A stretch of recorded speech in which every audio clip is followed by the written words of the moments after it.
지난 이야기. 1592년 임진왜란이 발발하고 조선군은 일본군의 막강한 공세에 연전연패한다. 그러나 이순신 장군이 이끄는 조선 수군의 활약으로 인해 일본군은 보급에 차질을 빚게 된다. 이후 해상 보급로를 뚫기 위해 일본의 육군과 수군 모두 호남을 향한 총공세를 시작한다. 한편 이순신 장군은 한산도 앞바다에서 일본군을 섬멸하기 위한 작전을 시작하는데 뉴스멘터리 전쟁과 사람에서는 일본의 야욕을 꺾은 한산대첩에 대해 자세히 알아본다. 지난 시간 도요토미 히데요시에게 잘 보이고 싶은 급한 마음을 갖고 조선군에 대해선 내가 상대해보니까 별거 아니던데 라는 자신감을 가지고 있던 와키자카. 그는 심리전에서도 이순신 장군에게 말려들었고요. 갈 곳은 여기밖에 없는데? 라고 하면서 지형적으로 견내량으로 진입을 합니다. 이걸 모두 알고 있던 이순신 장군께서는 한산도 앞바다에서 전군 출정하라 를 외치십니다. 과연 전투는 어떻게 진행이 될까요? 이순신 장군은 승리를 원하지 않으셨습니다. 섬멸을 원하셨습니다. 맞지 않습니까? 네, 그렇죠. 선멸인데 이제 문제는 어떻게 선멸하느냐죠. 네. 네, 여기서 지금 문제가 어디에서 어떻게 선멸하느냐에 어디에서가 좀 분명치가 않아요. 그러니까 일반적으로 많은 현지에서도 그렇게 설명하고 많은 연구자들은 주로 이제 지금의 통영하고 한산도 사이에 화도라고 했어요. 지금 통영에 이순신 공원이라고 있는데 거기 이순신 장군 동상 서 있는데 거기서 이렇게 딱 보이는 섬이 화도입니다.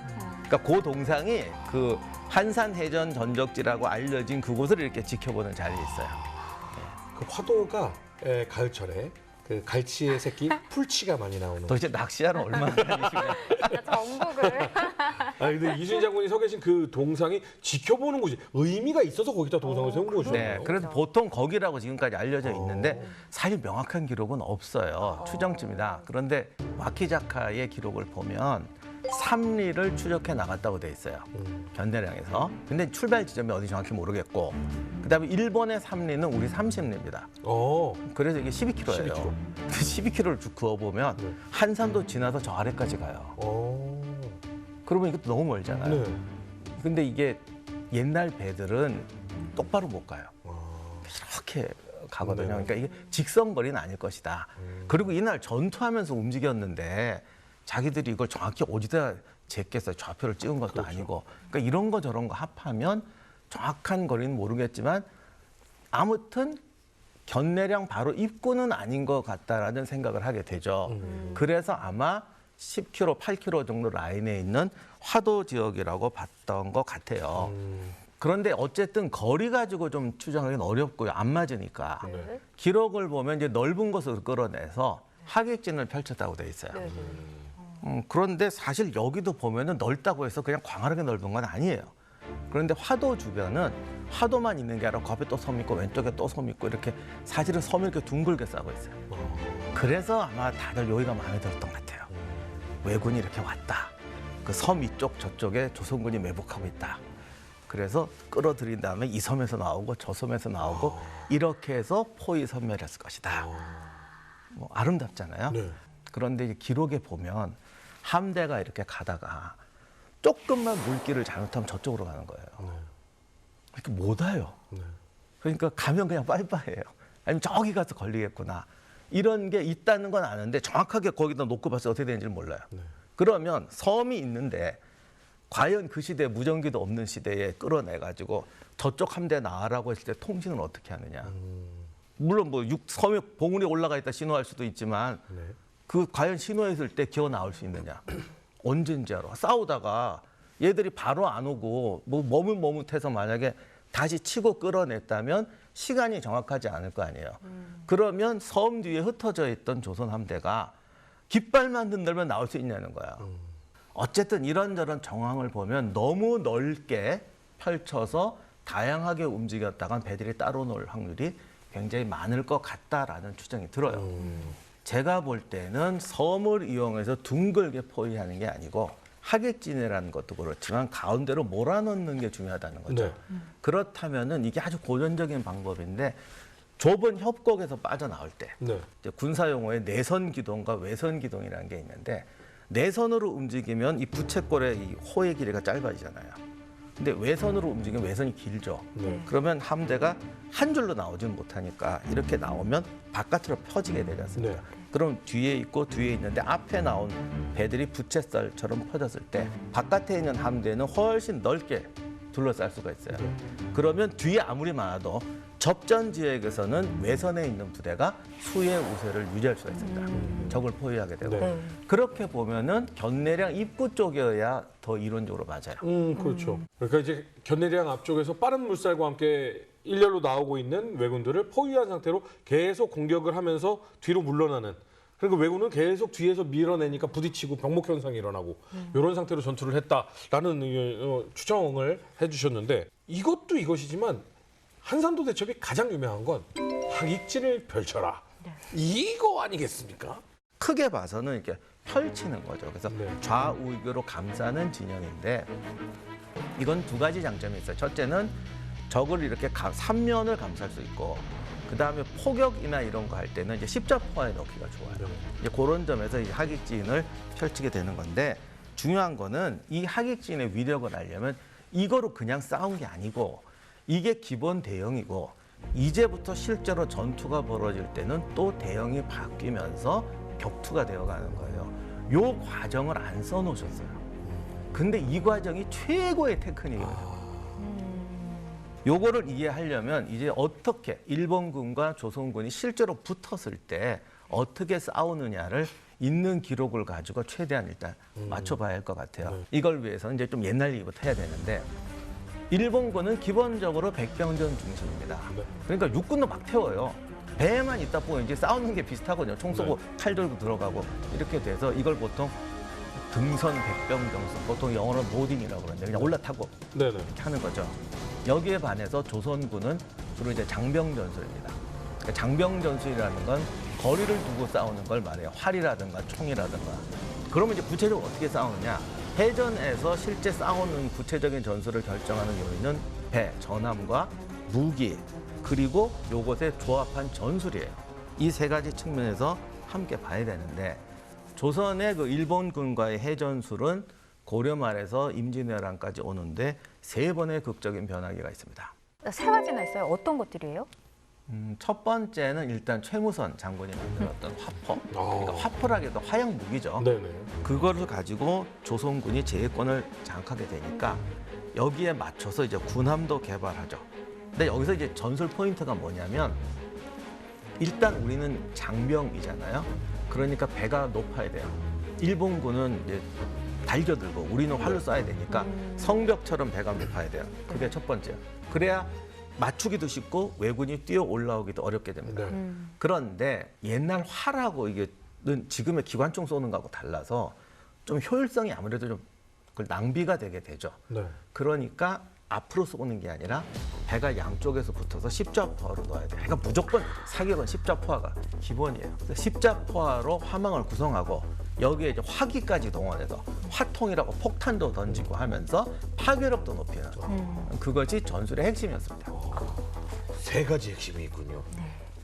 이제 한산도 해전에서의 조선군의 화기 운용이나 이런 걸 이제 보려면은 그 전에 이제 일본 수군과 왜구, 흔히 이야기하는 왜구들과 어떤 방식의 전투를 했는지가 이제 일부 기록에 나와 있습니다. 일본의 조총이 전래되기 전에 왜구들이 이제 배 한 척을 끌고 왔는데 당시에 대묵도라는 곳에서 전라자도 수군 절도사 정윤겸이라는 분이 이제 전투를 하고 그것을 장계로 올린 보고서가 있습니다. 거기에 보면은 이렇게 돼 있습니다. 일본군은 기본적으로 이제 갑옷으로 무장하고 방패를 들고 칼을 들고 이제 활을 쏘는, 그러니까 이런 형태고, 투사 무기를 보면은 일본은 이제 활밖에 없었던 거죠. 당시에 조총이 아직 전래가 안 됐기 때문에. 네. 그런데 당시에 이미 조선군은 이제 최무선 고려 말부터 시작해서 화기가 발달했지 않습니까? 네. 그래서 세종대에 나왔던 신기전이라든가 또 총통, 그 다음에 이제 활 이런 걸로 이제 왜구를 배를 상대하게 되죠. 그러면은 우리 조선군의 입장에서는 이제 투사 무기, 활용 무기가 세 가지지 않습니까? 총통, 신기전, 활. 이렇게 돼 있고 일본은 활밖에 없었던 거죠. 그래서 거기 전투 기록에 보면 굉장히 이제 조선 수군에 비해서 왜구의 선박과 싸움에서 굉장히 유리했다. 그리고 그런 이제 투사 무기가 뛰어나다 보니까 이제 자꾸 일본 왜구들의 배는 이제 수세적으로 몰리고 그 과정에서 접근해 가지고 활을 쏘고 그 다음에 또 불화살을 쏘고 또 심지어는 뭐 횃불 이런 걸로 해서 태우면서 이제 결국은 이제 왜구들을 섬멸했다 이런 이제 기록이 나와 있습니다. 네. 요 장면을 다른 기록을 조금 더 보충해서 전술적으로 분석을 하면 일단 장군전 같은 거 날려가지고 돛대를 부수거나 배전에 구멍을 내서 기동불능으로 만든다. 그 다음에 우리가 이제 총통이 장군전 같은 거 쏘지만 화살 같은 거 연발로 쏘고 그러거든요. 네. 이런 거 쏘고 우리가 활이 세니까 이렇게 쏘아대면 일본군이 처음에는 화살 같은 걸 쏘다가 조선군이 화력이 훨씬 세니까 엎드리게 돼요. 네. 그리고 아까 말씀드린 장군전 같은 게 배만 부수는 기능이 있는 게 아니고 네. 이게 갑판 뚫고 들어가고 돛대를 팍 부시고 그러면 사실 장군전 갖고 사람 맞추는 게 되게 힘든데 이 뭐가 엄청나게 날라오잖아요. 그럴 때 다 엎드리더래. 네. 고로 일본군이 저항을 못하는 거예요. 얘들이 저항하는 마지막 수단은 타고 넘어오는 건데 그렇죠. 근접은 하지만 타고 넘어오지 못하도록은 거리를 둡니다. 요게 이제 방법이 장대 같은 거 꽂아가지고 거리를 좁히지 못하게 하는 거예요. 그래서 한 근접하면 5m, 멀면 10m 정도에서 무서운 거 날려가지고 엎드리게 하죠. 그리고 이제 쏘는데 문제는 엎드려 버리면 아무도 못 맞춰요. 그렇다고 우리는 타고 못 들어가잖아요. 그렇죠. 그래서 아까 우리 말씀하신 대로 불을 던져요. 불 지르면 일어나죠. 그때 쏴 맞춰요. 그리고 더 태우면 얘들이 포기하고 뛰어들어요. 아, 그럼 다 맞추더라고. 드라마에서 봤어요. 활은 정말 잘 쏴가지고 일단 물에 넣어놓으면 그냥 다 맞춰요. 그러니까 이런 식으로 해서 기동불능, 사격으로 적을 제압, 그 다음에 사살 세 가지 구조로 가요. 그러니까 화약과 이 화기 변화가 진짜 큰 변화를 일으킨 건데 그럼 두 번째 극적인 변화는 어떤 건가요? 문제는 일본군도 대응을 하죠. 요 전투 나고 딱 30년 후에 일본군이 조총을 가지고 나타납니다. 아, 이렇게 되니까 좀 굉장히 골치 아프죠. 그러네요. 보세요. 아까 말씀대로 기동불능 만들고 그 다음에 제압하고 그 다음에 처치한다는데 제압이 안 돼요. 조총이라는 게 생각보다 무서워요. 우리가 아무리 활을 쏜다고 그래도 가까이 가서 쏘는 거지 그렇죠. 멀리서 쏘는 게 아니거든. 그러면 10m, 20m까지 근접하면 조총이 날라오기 시작하는 거예요. 그러면 제압을 거꾸로 우리가 당해버려요.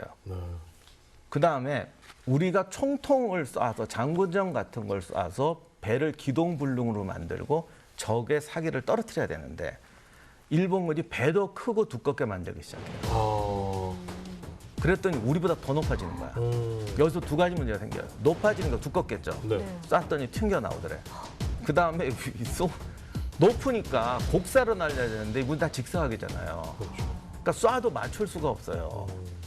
이렇게 되니까 파괴도 안 되고 제압도 안 되는 거예요. 그럼 그 다음 단계는 어떻게 할 수가 없죠. 그러네요. 그리고 높으니까 뛰어들기도 쉽고 우리한테. 네. 이렇게 되니까 해전이 완전히 역전이 나버립니다. 그런 순간도 있었군요. 그러니까 우리가 계속 꾸준히 해전에서 앞서갔던 게 아니라 역전이 된 상황이 발생을 했었군요. 말씀하신 대로 이제 그런 위협을 극복하기 위해서 등장한 게 이제 판옥선입니다. 판옥선. 그 박사님이 말씀하신 것까지는 판옥선 등장 이전의 시대였고 이제 드디어 이제 그런 원인의 계기가 돼서 판옥선이 등장합니다. 그게 이제 1557년도에 실록에 처음으로 판옥선이라는 용어가 등장합니다. 그렇군요. 네. 근데 사실 현대인들은 거북선에 많이 열광하기는 예. 하지만 실제 주력 우리의 맞습니다. 수군은 판옥선이었죠. 그것이 한산도 해전에 주로 거북선에 많이 주목하지만 실제로 전세를 결정한 것은 주력 함선인 판옥선이었습니다. 네. 그래서 기록을 보면은 1557년에 등장하는데 2년 전에 명종실록에 보면 이런 게 나옵니다. 1555년 9월 16일 명종께서 망원정, 지금 말하면 이제 양화대교하고 그 성산대교 사이, 네. 예, 망원정에 올라서 새로운 함선을 사열하셨다 이렇게 나옵니다. 누가 들어도 망원동 근처겠군요. 예, 그렇습니다. 망원동 맞습니다. 거기입니다. 네네네. 예, 그래서 이제 보면서 그때서 그 이제 고 있고 나서 2년 후에 실록에 이제 판옥선이라는 용어가 등장하니까 아 그때 새로운 함선을 사열했다는 게 판옥선이다 이렇게 되는 거죠. 그런데 이제 그 발전 과정을 보면 앞에서 말씀드린 대로 이제 왜구들의 배가 벌써 2층 갑판을 만들기 시작하고 함선이 커지고 판자도 두꺼워지기 시작한 네. 거죠. 그래서 그런 이제 문제가 이제 식별되기 시작한 겁니다. 그래서 중국도 사실은 중국 해적들의 배도 조선 수군의 함선보다 커지기 시작합니다. 당시 이제 조선 수군의 함선을 일선 맹선이라고 그러는데요. 네. 그때까지만 해도 조선 수군은 그러니까 세금으로 거둔 세공비를 운반하는 조운선이라 그럽니다. 네. 그거와 이제 수군이 사용하는 함선이 구분이 없었습니다. 아. 겸용이었습니다. 기록에 의하면은 중국의 해적선을 봤더니 배 양측에 판자를 둘렀고 오호. 그리고 그게 100명씩이나 타서 와. 우리보다 훨씬 크더라. 제압이 안 된다. 네. 그렇게 내용이 나오고 있고요. 1566년도 이제 비변사에서 논의를 하는데 과거에는 일본 외구의 함선들이 1층 갑판의 평선이었다. 네. 그래서 우리의 1층 갑판인 맹선을 가지고 전투를 해도 이길 수 있었는데 2층 갑판을 사용하는 옥선이 등장하기 시작하면서부터 우리도 판옥선을 투입하지 않으면 전쟁에 이길 수 없더라. 이런 기록이 나옵니다. 그래서 우리의 그 판옥선의 발전 과정을 보면은 결국은 이제 중국과 일본 그 왜구들의 그 함정의 발전 과정에 서로 상호작용을 하면서 이제 등장하게 되고 우리가 이제 그런 해안선의 특징이라든가 조류의 특징 이런 거를 고려해서 그걸 참고해서 만든 거죠. 그래서 판옥선이 그래서 뭐 독창적인 거 아니기 때문에 가치가 떨어지지 않느냐 천만의 말씀이라고 생각합니다. 그것은 항상 무기 체계는 위협을 극복하는 데 초점을 맞춰야 되는 거죠. 그래서 일본과 그다음에 중국의 함선의 발전 과정까지도 참고했다. 그건 칭찬받아야 될 일이라고 저는 생각합니다.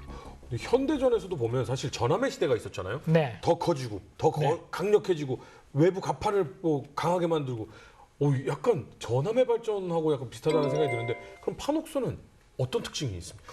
두 가지가 특징이 있습니다. 네네. 과거에 이제 명종 시대 판옥선이 등장하는 시대를 보면 1550년대부터 60년대 사이입니다. 그 전에 맹선이었고 네. 그 후에 이제 완전히 판옥선으로 1560년대 후반이 되면 완전히 바뀝니다. 두 가지 특징이 있었습니다. 첫째는 커졌습니다. 그러니까 그 전에 맹선은 최대 수용 인원이 80명이라고 나와 있습니다. 근데 그 후에 판옥선의 수용 인원은 어떤 데는 120명, 어떤 데는 140명으로 나와 있습니다. 1.5배 내지 1.6배 커진 거죠. 그 다음에 두 번째는 갑판이 하나 더 늘어났습니다. 그러니까 1층 갑판이었는데 2층 갑판이 된 거죠. 그러니까 2층 갑판이 되면 두 가지 장점이 있습니다. 노를 젓는 사람과 그 다음에 이제 그 안에서 총통을 운영하는 사람이 갑판 안에서 보호를 받을 수 있죠. 네. 그 다음에 2층 갑판 위에서도 활을 쏘거나 그렇죠. 뭐 신기전을 쏘거나 하는 사람들도 더 높은 위치에서 밑으로 보고 쏠 수 있지 않습니까? 유리한 위치죠. 유리한 위치죠. 그래서 판옥선이 이제 그 두 가지 장점이 있음으로 해서 이제 한산도 해전에서 결정적으로 기여를 하게 되는데 저는 판옥선의 그 어떤 발전 과정을 보면서 굉장히 좀 무기 체계 발전에서 중요한 사항 중에 하나가 결국은 이제 혁신이라는 것은 이게 어느 날 하루 아침에 없었다가 짠 하고 나타나는 것이 아니라 그렇죠. 위협에 대응하고 역대응하는 과정에서 진화적으로 발전합니다. 그런 점을 교훈으로 볼 필요가 있다고 생각이 됩니다.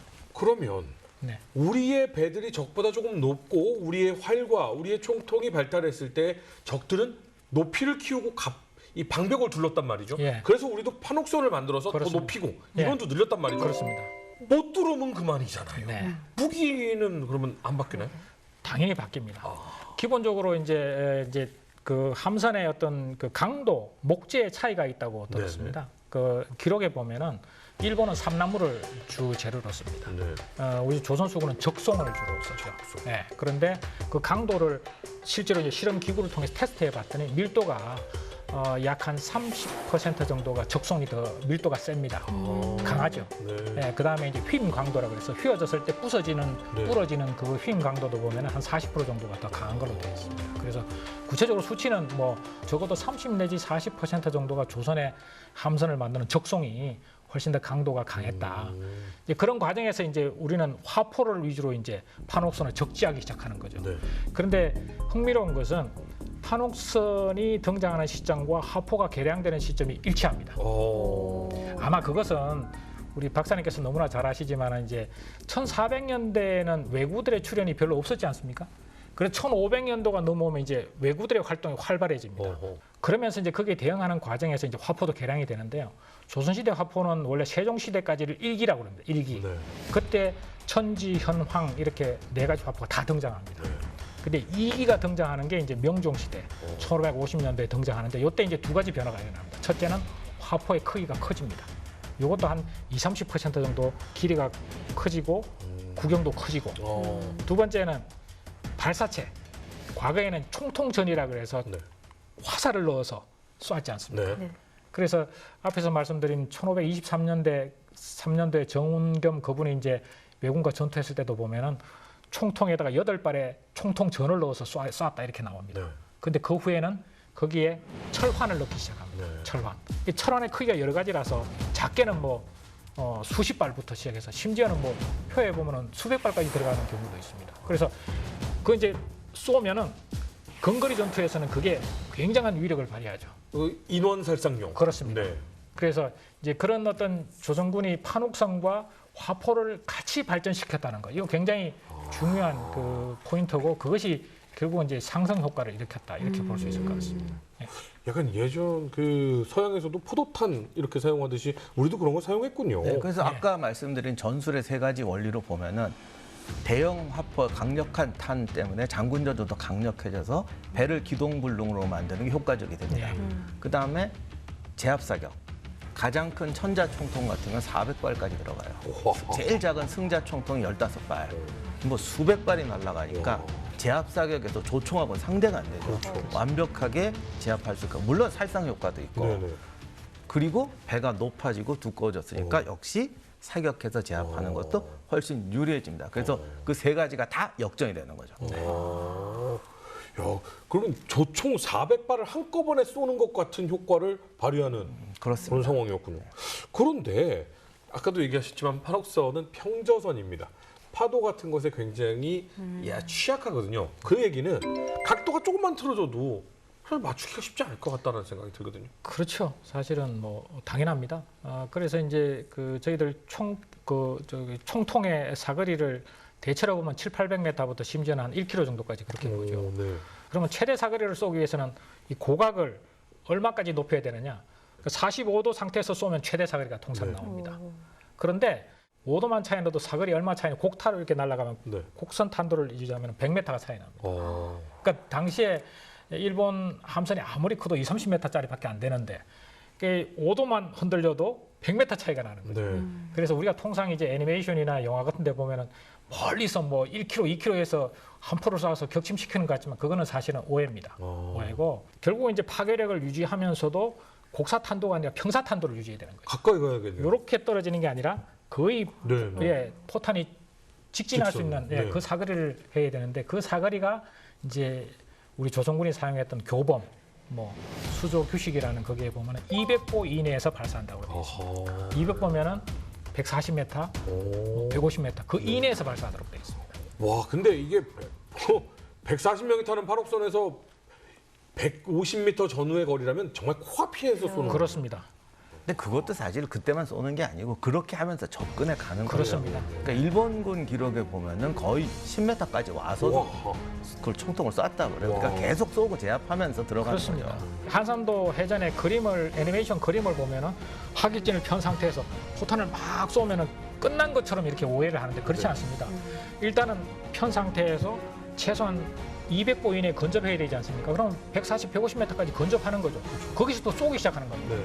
그다음에 쏘면서 계속 전진해 가는 거죠. 전진해 가면서 이제 혼전이 벌어지는 겁니다. 혼전이. 그러면서 이제 뭐 화살도 쏘고 뭐 신기전도 쏘고 이런 것들이 이제 계속 그 되고 결국은 마지막 단계에 가면 뭐 거의 배를 붙이면서까지 사격해야 되고 그래서 활은 조선군 교범에 보면은 30보 이내에서 쏘도록 돼 있어요. 야. 30보 이내면 몇 메타입니까? 20m밖에 안 됩니다. 사실. 그냥 정말 이렇게 눈앞에서 이렇게 대구 쏘는 느낌인 거잖아요. 그렇습니다. 그래서 조총에 의한 피해가 발생하는 거예요. 아. 만약에 100m 떨어져서 쏘면 조총의 사거리가 40~50m밖에 안 되지 않습니까? 네네. 요 사거리가. 그래서 결국은 이제 배가 거의 건접한 상태에서 그 대신에 이제 효과는 있는 거죠. 건접한 상태에서 총통을 발사하면 파괴력은 극대화되지 않습니다. 퍼포의 제압 사격이 굉장히 중요한 순간이에요. 그렇습니다. 그러니까 근접했을 때도 총통을 쏴서 그렇습니다. 살상 플러스 제압을 해야 되고 그렇습니다. 또 왜냐하면 총통 발사 속도가 느리거든요. 예, 그래 놓고 이제 화살로 치고 그렇습니다. 불을 붙이든지 해야 되는 거예요. 하지만 사실은 저희가 몇 차에 걸친 중동 전쟁만 보더라도 최고의 무기 갖다 놓고 최고의 기술력을 갖다 붙여도 운용 못하면 꽝입니다. 이 전술 전략, 이 운용 이거 정말 중요하지 않겠습니까? 그럴 때 여기서 이제 세 번째 혁신이 나게 됩니다. 바로 이 새로운 전함과 새로운 무기 체제를 가지고 전술을 개발하고 물론 함선과 총통도 계속 개량하는 거죠. 네. 그래서 함선 개량으로 나온 게 거북선이고요. 네, 판옥선도 사실 계속 소소한 개량은 됐던 것 같아요. 그리고 총통도 계속 개량이 됩니다. 네. 이렇게 돼서 무기도 개량되지만 전술, 하객진이 전부가 아니고 네. 하객진은 시작이고 여기서부터 시작해서 200보를 쏘져 그렇습니다. 가서 마지막에 제압하기까지 전술 역량을 극대화시키는 것이 임진왜란 때까지 계속 발전하게 됩니다. 근데 사실은 거북선은 말이죠. 흔히 저희가 어렸을 때부터 봐오던 그 모습, 그 느낌 이게 명확하지 않다라는 것이 사실 실제잖아요. 근데 도대체 어떻게 만들어진 거예요? 이제 거북선 앞에서 박사님께서 말씀하신 대로 이제 판옥선의 발전, 이제 운용 능력의 발전에 이제 마지막 활용 점정이 이제 거북선이 되는 거죠. 근데 거북선을 그러면 조선의 수군을 다 거북선으로 만들면 되지 않나? 네. 그렇지 않습니다. 거북선은 기본적으로 특수 목적 함정인 거죠. 특수 목적의 함정. 그래서 뭐 거북선의 세부 재원에 관해서는 지금 이야기하면 뭐 한 몇십 분을 설명해도 부족하겠지만 가장 기본적인 것은 판옥선에 덮개를 덮었다는 게 가장 큰 특징이지 않습니까? 그 다음에 덮개를 덮은 상태에서 그 송곳이라든가 이런 걸 위에 장치해서 등선 육박 전술, 그러니까 일본 수군의 등선 육박 전술이 불가능하도록 아예 만든 거죠. 그래서 그러면 왜 거북선에 그런 장치를 했느냐가 중요한 겁니다. 왜 중요하냐? 결국은 이순신 장군께서 난중일기 또는 장계도 나왔다시피 먼저 거북선이 돌격한 다음에 이어서 판옥선이 돌격한다라고 돼 있습니다. 그러니까 우리가 통상적으로 돌격하면은 그냥 부딪혀서 깨는 단파 전술이라고 생각하는데 그렇지 않습니다. 그것은 상황에 따라서 그럴 수도 있죠. 그러나 거북선은 기본적으로 화포를 주 무장으로 하는 겁니다. 대신에 위에를 덮었지 않습니까? 네. 그리고 설사 일본 수군이 위로 올라오더라도 위에 송곳이나 이런 걸 다 박아서 올라오지 못하도록 만들지 않았습니까? 네. 그래서 그런 장치가 있기 때문에 더 적진 깊숙이 들어갈 수 있는 거죠. 네. 깊숙이 들어가면 어떻게 됩니까? 허틀어 놓을 수 있죠. 적을 허틀어 놓고 판옥선이 들어가서 완전히 이제 적을 섬멸하는 이런 개념이라고 보면 되죠. 그래서 가장 어떤 재원의 특성이라면 덮개를 덮고 송곳을 설치함으로써 등선 육박 전술을 아예 못하게 했다. 그다음에 두 번째는 그 목적 자체는 결국은 좀 더 적의 적진 속으로 적의 함선의 대열 속으로 깊숙이 들어가서 흐트러 놓을 수 있도록 목적에 맞게 운용을 했다. 세 번째는 이것도 역시 진화적으로 발전합니다. 그러니까 짠 하고 나타난 것이 아니라 태종실록에 보면은 태종 13년에 귀선이라는 용어가 등장합니다. 그런데 그 후에 딱 끊어집니다. 구체적인 재원도 안 나와 있고 어떻게 운용했다는 것도 안 나와 있습니다. 아마도 그 1500년대가 되기 전에 잠시 일본의 외구 활동이 이제 소강 상태가 되면서 어떤 혁신 조선 함선의 개량의 목적이 조금 이제 동기 유발이 안 됐던 거죠. 그래서 잠시 단절이 됩니다. 그러고 나서 이순신 장군께서 이제 임진왜란을 준비하면서 다시 이제 등장한 게 이제 큰 개념으로 봐서는 비슷한 거죠. 그런데 제일 중요한 게 여기서 뭐냐면은 태종 시대의 귀선은 기본적으로 앞에서 설명드린 것처럼 맹선을 기본으로 한 겁니다. 1층 갑판을 기본으로 한 거죠. 네네. 크기도 작지 않습니까? 네. 그런데 판옥선의 혁신이 이루어지면서 크기도 1.5배가 됐죠. 네. 그다음에 거기에 화포도 더 강력한 화포가 네. 장착이 됐죠. 2층 갑판이 됐죠. 네. 이것이 결국은 거북선으로 옮겨지면서 시너지 효과가 발생. 그래서 아마도 태종시대 거북선 귀선, 거북선과 아직 재원은 안 나와 있지만은 이순신 장군이 만든 거북선은 전투 수행 능력 차원에서 현격한 차이가 날 겁니다. 결국은 그 진화의 과정의 축적 과정을 적극적으로 이제 이순신 장군께서 전쟁을 준비하면서 수용을 해서 그게 더 업그레이드 시킨 거죠. 그래서 혁신은 그냥 맨 땅에서 제로 베이스에서 갑자기 나타나는 것이 아니라 그 진화의 과정이 축적이 되면서 어떤 혁신적인 그 군사 지휘관이나 이런 사람들을 만나면 그것이 효과가 극대화되는 겁니다, 사실. 그게 진정한 어떻게 보면 현실적인 창조의 혁신의 과정이라고 볼 수 있는 거죠. 와, 그러니까 네. 거북선이 일단 적진안으로 확 밀고 들어가서 그러니까 특수부대 같은 느낌. 그렇습니다. 예. 예. 바로 들어가면 네. 아니 이거는 포를 쏴도 저 단단한 적송으로 만든 저 뚫리지도 않고 올라가려고 했더니 송곳에 막 네. 올라갈 수도 없고 아유 내부에서 우왕좌왕하고 있을 때 판옥선이 양쪽에서 네. 집중 십자포화를 쐈다. 네. 야 이거 뭐 가슴이 약간 웅장해지는데 근데 사실 저희가 이 얘기 나온 게 하기진 얘기하다가 나오지 않았습니까? 야, 이제 한산해전의 현장으로 돌아가서 네. 하객진을 펼치는 데까지 얘기를 했어요. 네. 자, 이런 상황에서 이제 이런 전함과 무기와 전술로 무장한 상태에서 한산해전이 벌어집니다. 네. 그래서 이 하객진을 펼치는데 이거는 이제 기록과 제 추정이 많이 들어간 건데 하객진이 펼쳐요. 펼치면 우리가 외선에 있단 말이죠. 그럼 저건 내선에 있고 네. 뒤로 2겹, 3겹 좁은 데 나오고 있어요. 그러면 외선에서 수적 우위를 유지하면서 한 겹씩 벗겨내는 거죠. 그런데 이걸 어떻게 벗겨내냐는 건데 하객진이 단순히 적을 포위한 데만 의미가 있는 게 아니라 그 정윤겸의 기록에도 나오지만 우리는 적선의 양면으로 붙어서 십자포를 때려야 돼요. 그러면 하객진이 단순히 크게 몰리는 게 아니라 부분 하객진이 있을 거라는 거죠. 이들이 횡대를 쭉 가는 게 아니고 지금 기갑부대도 중대 단위가 있단 말이에요. 네. 그리고 이순신 장군의 그 전공 보고서를 보면 만호라든가 특정한 부대 지휘관을 위주로 팀으로 소부대 팀으로 움직인 걸 볼 수가 있어요. 그러면 그 소부대 팀들이 각자 접근하면서 적을 사냥해야 돼요. 그럼 어떻게 해야 되냐? 전술의 기본, 적이 대형을 쪼갠다. 나눠서 포위해서 네. 섬멸한다. 아. 이렇게 해야 된단 말이죠. 하객진 상황에서 각자 기동 중대들이 들어가면서 사냥감을 노려야 되는데 이때 거북선이 먼저 돌진해서 바둑으로 치면 중요한 포인트를 끊는 거예요. 그러니까 맥을 끊는 거예요. 그리고 해전에서는 제일 중요한 게 한 번 이게 포탄이 날라오고 어쩌고 이게 맥이 끊겨서 움직이면 물살에 얹혀버립니다. 이걸 모르는 사람은 일단 피하고 봐야지. 피하다가 얹히면 절로 떠내려가게 돼요. 그러면 조선군 입장에서는 한 겹 벗겨내잖아요. 내가 이순신 장군이라면 이런 식으로 했을 것 같아. 기동 부대가 가서 두 개의 부대가 있다는데 두 개의 부대가 있다가 벗겨내면 그 틈으로 들어가서 잡고 흘러내려가는 건 이진한테 또 맡기는 거죠. 이순신 장군이 어미단속하는 거야. 니들 이러고 있다가 네 앞에 오는 거 흘려보내면 안 된다. 너희 모두가 사냥꾼이 돼야 된다. 우린 사자가 아니야. 우린 다 잡아야 돼. 그렇죠. 그래서 모두가 1번 암사자가 돼서 물어라라고 하는 거예요. 이게 기가 막힌 것이 사실 아무리 거북선이 대단해도 너무 우리 것이라고 해서 막 띄워주는 거 요즘에 좀 부정적인 분들 많거든요. 근데 생각해보면 아무리 거대한 바위라도 저기 보면 구멍 톡 탁 치면 쫙쭉 갈라지지 않습니까? 이 역할을 거북선이 했다. 아니 근데 혼자서 뭐 강철 덩어리하고 백척을 깨트렸다.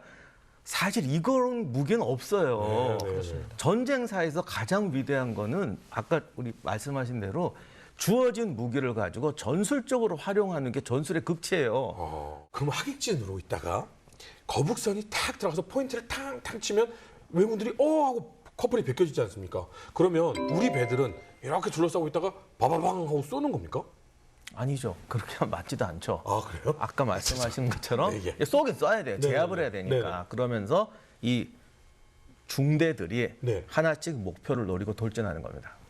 갈라진 왜군을 이렇게 달려드는 거군요. 그렇게 해서 큰 배들을 잡아버리면 네. 또 그 안에 이제 일본군도 대대 중대 이런 규모들이 네네네. 있어요. 그런 것들이 함락되면 뒤에 있는 작은 배들이나 자기들도 알잖아. 저게 네. 세고 우리는 약한 배인데 그러면 이제 얘들도 이제 우왕좌왕하게 되는 거죠. 그래서 그런 거를 빨리 탐지하고 분열시키고 잡는 게 실력이죠. 근데 이게 왜 중요하냐면 우리는 늘 삼면에서 들어가야 돼요. 네.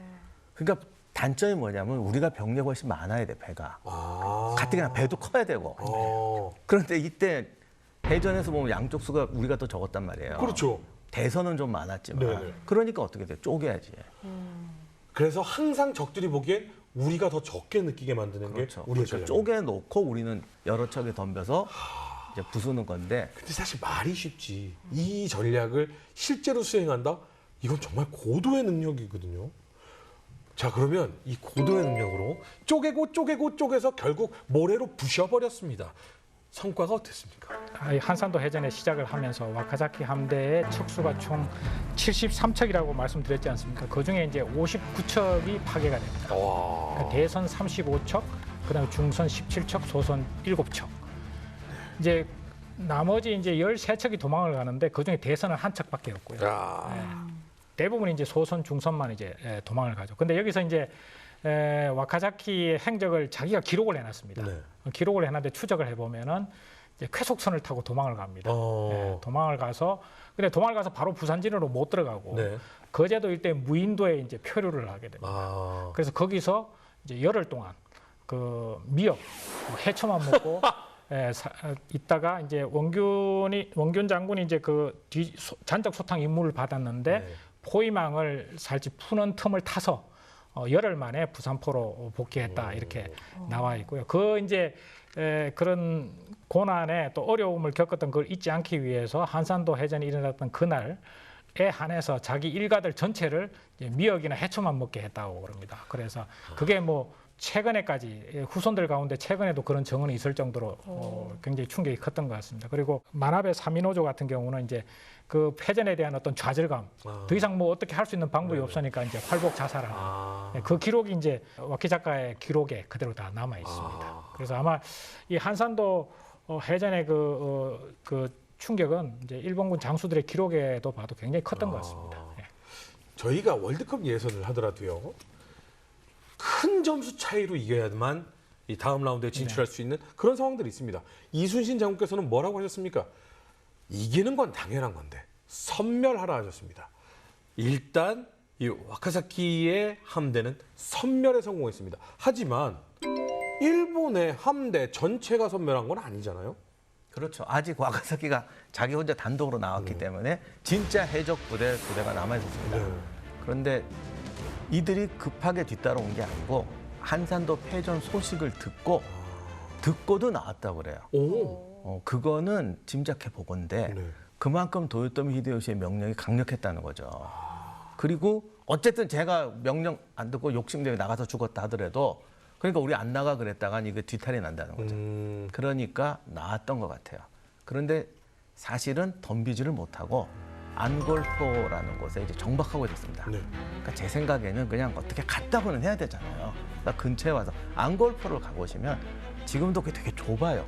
안골포는 이게 좁고 좋은 게 주변에 이렇게 언덕이 있어가지고 위에서 육군이 엄호하기가 좋습니다. 항상 일본군은 그게 제일 안전한 지역이에요. 배는 여기 놔두고 땅에 올라가서 땅은 우리 것 뭐 이러면서 쏘는 거거든요. 그래서 안골포에 머무르고 있었는데 그렇다고 이순신 장군이 그냥 돌아가면 또 안 되잖아요. 네. 선멸해야지. 그래서 안골포에 와서 굉장히 불리한 조건에서도 싸웁니다. 근데 사실은 희생자가 많이 나긴 했는데 네. 그 안에 들어갔다간 덫에 걸리니까 그렇죠. 화망에 걸리니까 그 한 척씩 그러니까 이렇게 말구평으로 이렇게 있는데 들어가서 한 척씩 잡아내니까 그러니까 굉장히 힘든 전투와 힘든 기동인데 조선수군의 전투력이 그만큼 올라갔고 사기도 올라갔다는 거죠. 이렇게 돼서 안골포해전에 승리하면서 뒤에 있던 2개 함대도 거의 몰살해버립니다. 그러면 뭐 이건 누가 봐도 명백한 대첩이라는 단어 써도 되겠는데요. 완전한 우리의 승리다. 선언해도 되겠습니까? 그렇습니다. 그 이제 적이 이 한산도 해전을 어떻게 인식했느냐는 결국 이제 일본의 기록에 보면 나와 있을 것 같습니다. 그래서 건세 일본 국민사라는 이제 책이 있는데요. 거기에 보면은 이렇게 표현했답니다. 도요토미 히데요시의 조선 정벌에 사형 선고를 내린 해전이었다. 그러니까 이것으로 사실은 이미 이제 큰 성패는 결정이 됐다 이렇게 볼 수 있는 거죠. 앞에서 저희가 이제 보급 문제에 관해서 말씀을 드렸다시피 이제 해상을 통한 보급이 이제 결과적으로는 불가능하다는 게 이제 결정이 돼버린 거죠. 그리고 두 번째는 이제 이게 결국은 도요토미 히데요시의 어떤 심리에도 영향을 미쳤던 것 같습니다. 이게 대표적으로 이제 해전 금지령이라고 나오지 않습니까? 와카사키 또는 이제 최상의 어떤 그 대부분의 A급 장수들을 투입했음에도 불구하고 완패를 당한 거죠. 더 이상 어떤 장수를 투입한들 승리의 가능성이 굉장히 낮다고 보는 것입니다. 그래서 해전 금지령을 내리게 되는 거죠. 그런 측면에서 봤을 때 이제 일본 수군이 해상을 통해서 육군을 보급하는 것은 불가능하다. 결정적이었고 두 번째 도요토미 히데요시의 생각에 결정적으로 판단에 영향을 미쳤다. 작전에 영향을 미쳤다. 그렇기 때문에 결국은 이제 한산도 해전이 전략적 승리다. 이렇게 이제 표현할 수 있는 거죠. 예. 뭐 선언은 내려졌습니다. 도요토미 히데요시 사형 탕탕탕. 해군 전투 금지 탕탕탕. 이렇게 되면 일본은 그냥 전략을 아예 다르게 수정을 할 수밖에 없겠네요. 그렇죠. 그래서 이때가 완전히 임진왜란의 전환점이에요. 일본군은 해전에서 제해권을 완전히 포기하고 조선수군의 제해권을 인정해버립니다. 결국 해로 수송을 포기하겠다는 거죠. 그런데 같은 날 육전에서도 호남으로 들어가는 그 좌절돼 버립니다. 이렇게 되니까 보급 문제를 개선할 수가 없게 되고 일본군의 진격 한계점이 완전히 명확해지는 거죠. 사실 평양도 버틸 수 없는 상황이 돼요. 함경도로 갔던 가토 키요마사는 의병한테 패배해서 내려오게 되는데 그것도 의병이 봉기하는 것 플러스 점점 얇아진 거예요. 가는 병력이 굶주리게 되고 이러니까 내려오게 돼서 일본군의 진격 한계선이 완전히 결정나 버립니다. 결국 평양도 버리고 서울로 후퇴하게 되고 이때 명나라군이 참전해서 평양 수복 그다음에 서울 수복 행주 전투 등이 벌어지지만 근본적으로는 보급 문제가 개선되지 않기 때문에 일본군의 진격 자체가 와해됐다는 게 근본적인 원인이에요. 또한 이 사건으로 통해서 이제 선조는 망명할 생각도 안 하게 되고 조선 백성들도 이 전쟁에서 이길 수 있다는 생각이 확고해지기 때문에 적어도 민심이 이반하지 않습니다. 그리고 이제 수많은 의병이 일어나게 되고 기록에 이게 너무 안타깝지만 수많은 어떤 정찰, 첩보 이런 것도 활발하게 이제 활성화되게 됩니다. 네, 오늘 이순신 장군의 한산 전투에 대해서 얘기를 들어봤습니다. 마지막 정리 한 말씀 부탁드립니다. 한산 대첩은 다 아시는 얘기지만 우리가 많이 격파했다, 이겼다가 중요한 것이 아니라 그동안 조선 수군이 발전시켜왔던 모든 노력, 전함, 무기, 병사들의 고통, 여기에 이순신 장군의 그야말로 전략적인 판단력, 그러니까 거북선이 무적이고 용감하고 이게 아니라 처음 전투가 시작될 때부터 이 전투가 지니는 역사적 전략적 의미를 알고 대응한 것이 승리의 원동력이었다. 전쟁에서 전략적 시각이 얼마나 중요한가는 이번에 러시아 우크라이나 전쟁도 보여주는데요. 아무리 전술적 능력이 뛰어나도 전략이 잘못되면 이길 수가 없어요. 그런 점에서 이순신 장군이 진정한 구국의 영웅이라는 소리를 듣고 우리 역사의 가장 위대한 장군이라고 말할 수 있다라는 것이죠. 간략하게 두 가지를 말씀드릴 수 있을 것 같습니다. 전투 또는 전쟁에서 승리하는 것은 어떤 특정 무기 체계나 또 어떤 특정한 소수의 사람들에 의해서 좌우된다기보다는 무기 체계, 그다음에 그것을 운용하는 방법, 그다음에 시간과 공간, 이 요소를 가장 최적의 조합을 이끌어낼 수 있느냐 없느냐에 따라서 전쟁의 승패가 결정되는 거죠. 이순신 장군의 가장 위대한 점은 그 상황이 시시각각으로 변하는 전장 상황에서 23번의 전투 속에서 같은 상황은 아마 한 번도 없었을 겁니다. 그 시시각각으로 변하는 상황 속에서 무기 체계, 그다음에 작전 수행 방법, 시간과 공간 그 최적의 요소를 뽑아내고 그것을 실천할 수 있었던 게 가장 큰 위대한 점이고요. 이제 부가적으로 그러기 위해서는 이제 20-30년 전에 우리 선각자들의 노력이 있었다는 것 또한 기억할 필요가 있을 것 같습니다. 앞에서 설명드린 바와 같이 명종시대 판옥선을 만들고 총통을 개량하고 그 사실에 대해서 사실 주목하는 분들이 별로 없습니다. 그러나 그런 노력의 과정이 있었기 때문에 멀리 보면 200년, 짧게 보면 20, 30년 전에 판옥선, 총통 개량 이런 작은 혁신, 보이지 않는 혁신, 그러나 내실 있는 혁신이 축적이 됐기 때문에 이순신 장군의 그런 어떤 그 한산도 해전이 더 빛날 수 있었다. 그리고 그 부분 또한 우리가 굉장히 자랑스럽게 생각해야 될 요소다. 이런 말씀을 드리고 싶습니다. 한산도 대첩을 통해서 임진왜란은 새로운 국면을 맞이하게 됐는데요. 인류 역사를 통틀어서 왜 이순신 장군이 가장 위대한 제독이라고 하는지 알 수 있었던 시간이었습니다. 영화를 보신 분들이야 뭐 다들 많이들 이 내용을 알고 계시겠지만 정말 몰랐던 내용을 다 알게 된 것 같습니다. 그리고 요즘 들어서요, 이 전라 우수영에 계시던 이혁기 장군에 대해서도 참 많은 분들이 재조명을 하고 계시더라고요. 여러분, 과도한 감정의 동요로 막 벅차오르는 거, 이거 자제해야 됩니다. 하지만 자랑스러운 건 얼마든지 벅차오르셔도 됩니다. 오늘 마음껏 벅차오르는 하루가 아니었나라는 생각이 듭니다. 다음 시간엔 조금 더 재미있는 이야기로 돌아오도록 하겠습니다. 시청해주신 여러분 감사합니다.